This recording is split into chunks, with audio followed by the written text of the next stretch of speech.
আসসালামু আলাইকুম প্রিয় দর্শক, অন্য মঞ্চ চ্যানেলে আপনাদের সকলকে স্বাগত জানাচ্ছি। বাংলাদেশে পুলিশ হত্যাকাণ্ডের বিচার নিয়ে আলোচনা শুরু হয়েছে। বিএনপি সরকার কি আসলেই পুলিশ হত্যার বিচার করবে, নাকি এটাই স্রেফ একটা পলিটিক্যাল স্ট্যান্ডবাজি? আর পুলিশ হত্যার বিচারের কথা শুরু হতেই এনসিপির নেতারা কেন এত ভয় পাচ্ছে? যারা 24 সালের জুলাই আগস্টের সেই রেজিম চেঞ্জে সমন্বয়কের দায়িত্ব পালন করছিল, তাদের চোখ মুখ কেমন যেন শুকিয়ে আসছে। আপনারা জানেন যে গত 2024 সালের জুলাই আগস্টে যে জঙ্গি অভ্যুত্থান হয়েছিল, সেখানে জঙ্গিরা এই ছাত্র সমন্বয়ক এরা মিলে অসংখ্য পুলিশ হত্যা করেছিল।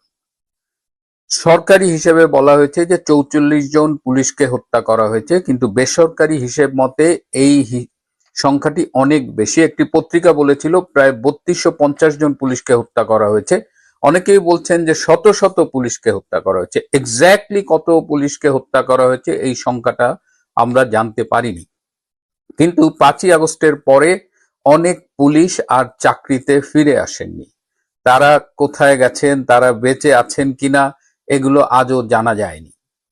এই পুলিশ হত্যার বিচার, পুলিশ হত্যার তদন্ত, এই বিষয়গুলো ইউনূসের 18 মাসে একদম ধামা চাপা দেওয়া। এই যে নাহিদের কথা বলার সময় তার চোখ মুখের যে অভিব্যক্তি, ভীষণ ভয় পেয়েছে। একজন সাবেক সমন্বয়ক হান্নান মাসুদ, এখন বোধহয় এমপি, তিনি বলেছেন যে পুলিশ হত্যার বিচার শুরু হলে তারা দেশ ত্যাগ করে চলে যাবেন। তো এই সব মিলিয়ে আবার দেখেন, এই যে ব্যারিস্টার ফুয়াদের কথা দেখেন, একজন সাংবাদিকের কথা শুনলাম, একজন শিবির কর্মী, সে নিজেই স্বীকার করছে যে এটা তাদের একদম প্ল্যান ছিল যে ঢাকা শহরের সব থানা তারা পুড়িয়ে দিবে। একজন ছাত্র সমন্বয়ক হাসিব, তিনি তো বলেছেনই যে বিপ্লবের স্বার্থে তারা এই ভাঙচুর করেছে, এই থানা পুড়িয়েছে, পুলিশ হত্যা করেছে। তার মানে তাদের ভাষ্য অনুযায়ী এটা একদম ক্লিয়ার যে জুলাই আগস্টে পুলিশ হত্যাকাণ্ড কারা করেছে। এবং এই পুলিশ হত্যাকাণ্ড এতটাই নির্মম ছিল যে সিরাজগঞ্জে একজন গর্ভবতী মহিলা পুলিশ, তাকে পর্যন্ত আগুনে জ্বালিয়ে দেওয়া হয়েছে। এবং এত নৃশংস এই হত্যাকাণ্ড গুলো ছিল। আশুলিয়ায় শুনেছি 5 জন পুলিশকে হত্যা করে পুড়িয়ে দিয়েছে। পুলিশকে হত্যা করে চৌরাস্তার মোড়ে ওভারব্রিজ থেকে ঝুলিয়ে দিয়েছে। যাত্রা বাড়িতে হত্যা হয়েছে। সারা দেশব্যাপী থানা লুটপাট, থানা জ্বালাও পোড়াও এবং পুলিশ হত্যা, এটা এত ভয়াবহভাবে হয়েছে যে এটা আমার কাছে অনেক রিপোর্ট এসেছে। আপনারা জানেন যে পুলিশ হত্যাকাণ্ড নিয়ে অনেক রিপোর্ট করা হয়েছে এবং বিদেশে ইংরেজিতে এই রিপোর্টগুলো জাতিসংঘ থেকে শুরু করে সব জায়গায় ছড়িয়ে দেওয়া হয়েছে। যে ছবিগুলো আমাদের কাছে এসেছে পুলিশ হত্যার, সেগুলো আসলে সহ্য করা যায় না। আমি তো বিইং এ ফিজিশিয়ান, আমার কাছে মৃত্যু, দুর্ঘটনায় আহত হয়ে আসা রোগী, এগুলো আমি অভ্যস্ত দেখে, কিন্তু পুলিশের এই নৃশংস হত্যাকাণ্ড, নির্যাতনের এই ছবিগুলো আসলে বেশিক্ষণ তাকিয়ে দেখা যায় না। আমি পুলিশের সাথে অনেকের সাথে কথা বলেছি, তারা ভিকটিম, যারা জীবিত আছে, তাদের সাথে মানে তাদের মানসিকতা এত ডাউন হয়ে গেছে যে তারা আসলে, এই পুলিশগুলোকে আগে অনেককে চিনতাম, তাদের সাথে কথা বলেছি, তাদের যে মনোবলটা ছিল সেটা একদম ডাউন হয়ে গেছে। ডক্টর ইউনূস 18 মাসে আমি দেখিনি যে কোনো একটা পুলিশের কাছে গিয়ে সমবেদনা জানিয়েছে বা তাদের জন্য সরকার কিছু করেছে। তো সেই পুলিশ হত্যাকাণ্ড নিয়ে আজকে হঠাৎ করে আবার কেন এই আলোচনা? কেন বিএনপি সরকার বলছে যে পুলিশ হত্যার তদন্ত হবে এবং তদন্ত শেষে ডেফিনেটলি বিচার হবে? বিএনপি কি আসলেই মিন করছে, নাকি এটা তাদের পলিটিক্যাল স্ট্যান্ডবাজি? তারা কি এই কথা বলে জামাত, এনসিপি এদের চাপের মুখে রাখতে চাইছে?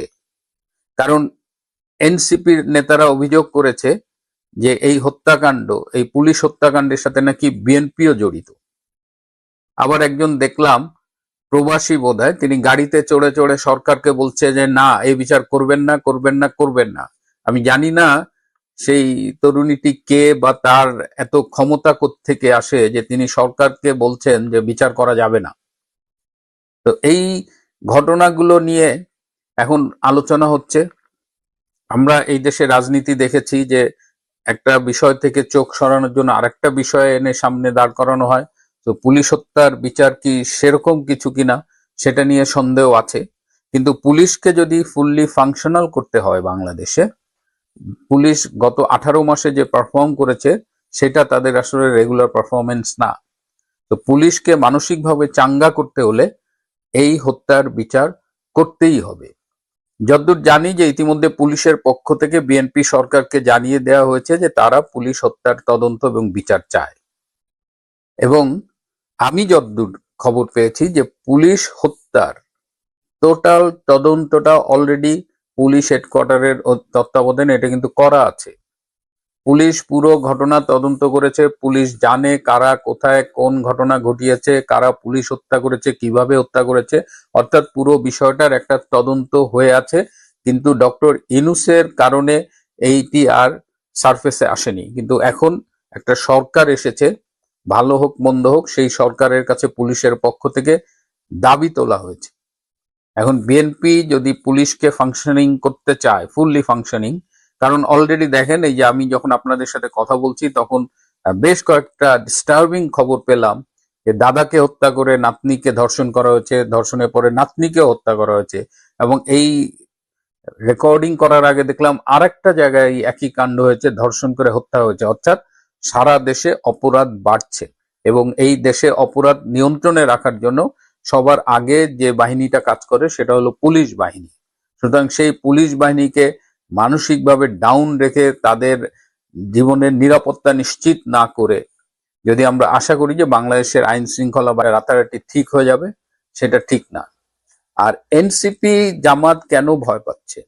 তাদের স্টেটমেন্ট আছে তারা হত্যায় জড়িত ছিল এই কারণে, না কি এটা এটা আমাদের একটু জানতে ইচ্ছে করে। এবং আমি আগাম কিছু বলতে চাই না, আমি চাই পুলিশ হত্যার তদন্ত হোক, যারা প্রকৃত অপরাধী তাদের আইডেন্টিফাই করা হোক।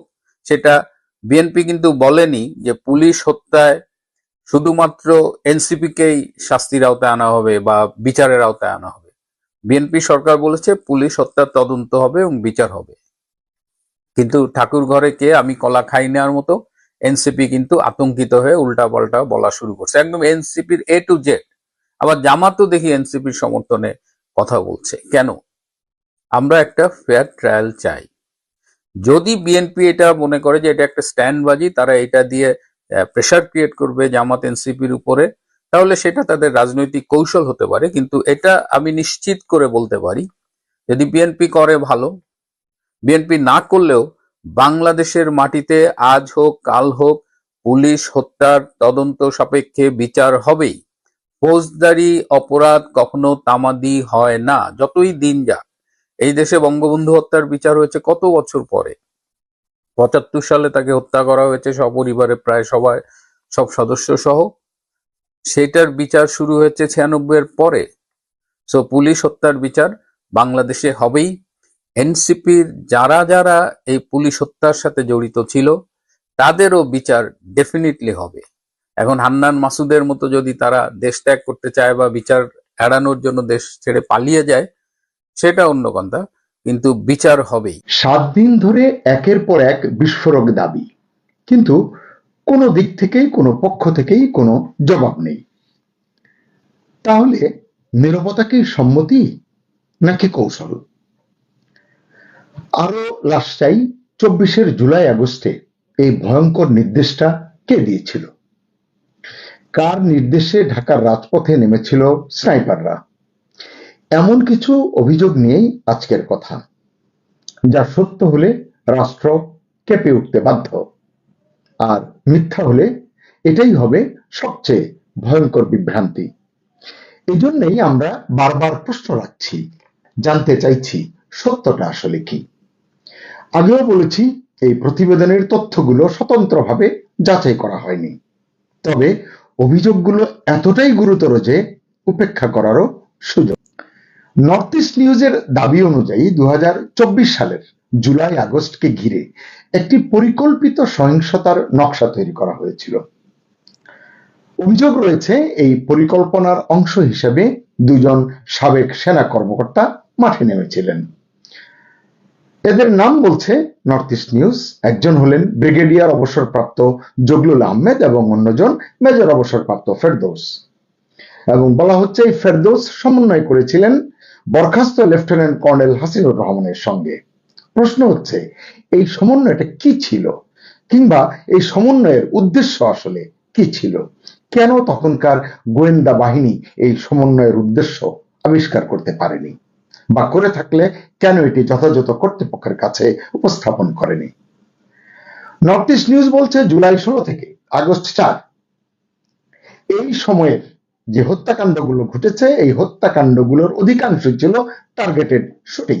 দূরপাল্লার স্নাইপারদের লক্ষ্য ছিল সাধারণ মানুষ, পথচারী, শ্রমিক, দোকান কর্মচারী।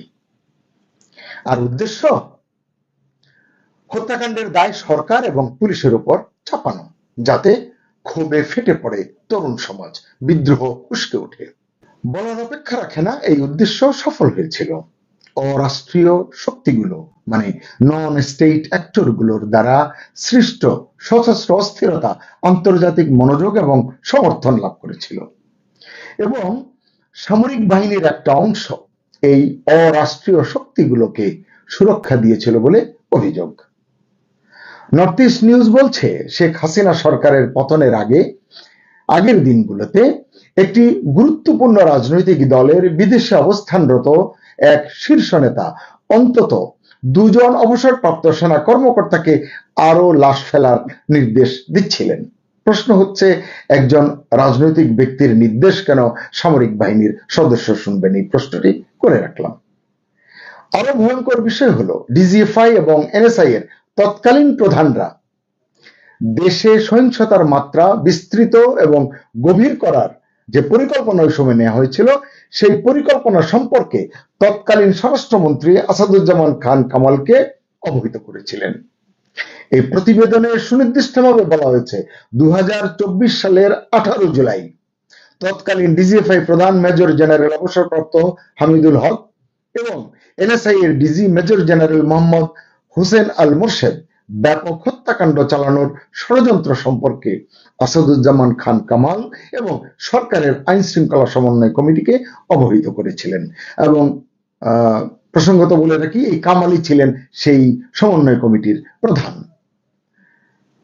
এবং এই হত্যাকাণ্ড সংঘটিত করার জন্য যাদেরকে নির্দেশ দেওয়া হয়েছিল, যাদের নাম এসছে, সেই 2 সাবেক সেনা কর্মকর্তা ব্রিগেডিয়ার অবসরপ্রাপ্ত জগলুল আহমেদ এবং মেজর অবসরপ্রাপ্ত ফেরদৌসের নাম, এই দুটো নামও আসাদুজ্জামান খান কামালকে জানানো হয়েছিল। ডিজিএফআই এবং এনএসআই এর তৎকালীন প্রধানরা আরো জানিয়েছিলেন বিপদগামী সামরিক কর্মকর্তা, বরখাস্তকৃত সেনা সদস্য, বিদেশি ভাড়াটে সৈন্য এবং ভাড়াটে খুনিরা আরো লাশ ফেলার পরিকল্পনা বাস্তবায়নের জন্য তাদের কর্মকাণ্ডে সমন্বয় করেছিল। এবং এই অস্থিরতার পরিকল্পনায় ওই সময় মার্কিন দূতাবাসের কূটনীতিকদের সরাসরি সম্পৃক্ততার কথাও এই প্রতিবেদনে বলা হয়েছে। শুধু তাই নয়, তারা বলছে বিশেষ করে জাতিসংঘের আবাসিক প্রতিনিধি গোয়েন লুইসের জড়িত থাকার কথাও আসাদুজ্জামান খান কামালকে জানানো হয়েছিল।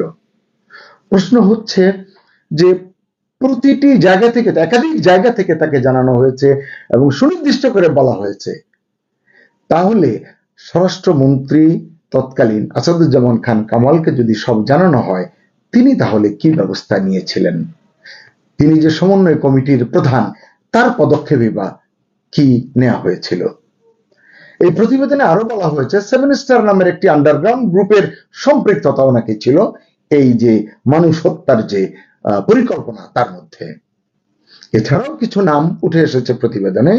এরা হলেন মেজর অবসরপ্রাপ্ত মোমেন, ব্রিগেডিয়ার অবসরপ্রাপ্ত জগলুল আহমেদ, আগেই বলেছি, ব্রিগেডিয়ার অবসরপ্রাপ্ত ফজল, মেজর অবসরপ্রাপ্ত ফেরদৌস, লেফটেন্যান্ট কর্নেল অবসরপ্রাপ্ত জুলফিকার, লেফটেন্যান্ট কর্নেল বরখাস্ত হাসিনুর রহমান, মেজর বরখাস্ত জিয়া এবং লেফটেন্যান্ট কর্নেল বরখাস্ত তারেক সাইদ। বলা হয়েছে শেষের এই 3 জন হাসিন, জিয়া এবং তারেক সাইদ প্রত্যক্ষ বা পরোক্ষভাবে রাষ্ট্র বহির্ভূত শক্তি হিসেবে কাজ করেছেন এবং শেখ হাসিনার সরকার উৎখাতে সশস্ত্র ভূমিকা পালন করেছেন। গুরুতর অভিযোগ। এবং আরো বলা হচ্ছে এদের সঙ্গে ভারতীয় এবং রোহিঙ্গা বিচ্ছিন্নতাবাদীদের সংযোগ ছিল। এটা ছাড়াও ছিল রাজনৈতিক অঙ্গনের সর্বত্র তাদের যোগাযোগ। বিভিন্ন সময় তারা জেনারেল অবসরপ্রাপ্ত ইকবাল করিম ভূঁইয়া, সাবেক সেনাপ্রধান, এবং এসএসএফ এর মহাপরিচালক লেফটেন্যান্ট জেনারেল অবসরপ্রাপ্ত হাসান সোহরাওয়ার্দীর কাছ থেকে পৃষ্ঠপোষকতা লাভ করেছেন এমন অভিযোগও উঠে এসেছে এই প্রতিবেদনে। এখানেই শেষ নয়, প্রতিবেদন বলছে এটা সাইলেন্ট কু, নীরব অভ্যুত্থান এই প্রক্রিয়ার একটি অংশ ছিল, যেখানে সেনাবাহিনীর ভেতরের একটি অংশ নন স্টেট অ্যাক্টরদের সহযোগিতা করেছিল এমন অভিযোগও করা হয়েছে। কিন্তু 5 আগস্টের পর ক্ষমতার ভারসাম্য নাকি বদলে যায়। সেটা কেমন? প্রতিবেদন বলছে সেটা হলো সেনাপ্রধান জেনারেল ওয়াকারুজ্জামান তার পদ ধরে রাখলেও ক্ষমতা কথিতভাবে একদল বিশ্বাসঘাতক কর্মকর্তার হাতে চলে যায়। এই প্রতিবেদনে বলা হয় এ সময় সিদ্ধান্ত গ্রহণে নৌবাহিনী প্রধান অ্যাডমিরাল মোহাম্মদ নাজমুল হাসান গুরুত্বপূর্ণ এবং প্রভাবশালী ভূমিকা পালন করেন।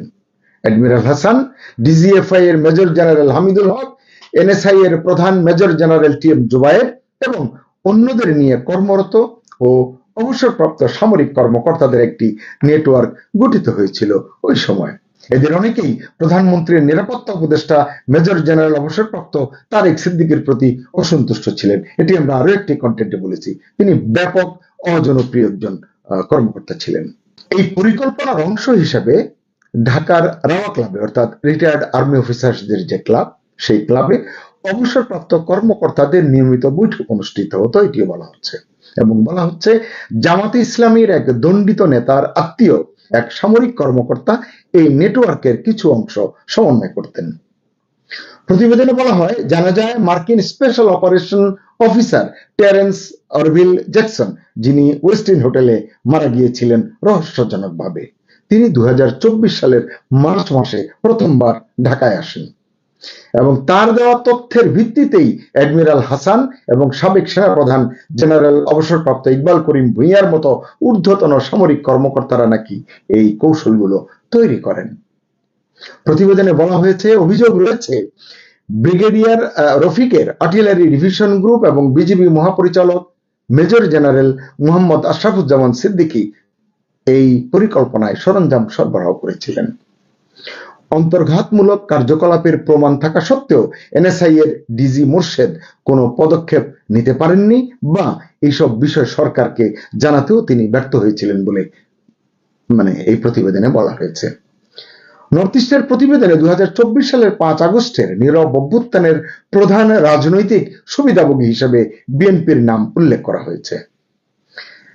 এই প্রতিবেদনের লেখক বা যিনি অনুসন্ধান করেছেন সাংবাদিক এনায়েত কবির, তিনি লিখছেন, আশ্চর্যের বিষয় হলো লেফটেন্যান্ট কর্নেল অবসরপ্রাপ্ত ফজল বর্তমানে নির্বাচন কমিশনার হিসেবে দায়িত্ব পালন করছেন এবং 2026 সালের 12 ফেব্রুয়ারির নির্বাচনী পরিকল্পনা বাস্তবায়নে তিনি অংশীদার ছিলেন।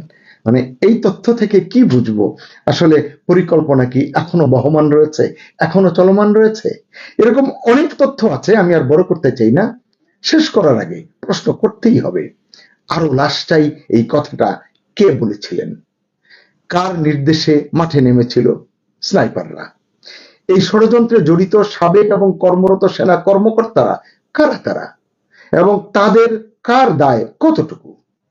প্রতিবেদনে যে নামগুলো উঠে এসেছে, আজকে যে নামগুলো বললাম, যেসব নেটওয়ার্কের কথা বলা হয়েছে, এর সবই কি সত্যি?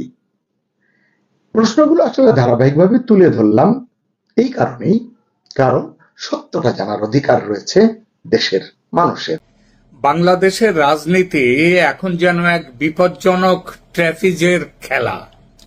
একদিকে ভারত, অন্যদিকে চীন, আর দেশের ভেতরে একদিকে আওয়ামী লীগকে রাজনীতির মাঠ থেকে সরিয়ে রাখার চেষ্টা, অন্যদিকে জামায়াতকে শত্রু না বানিয়ে গোপনে কাছে রাখার কৌশল।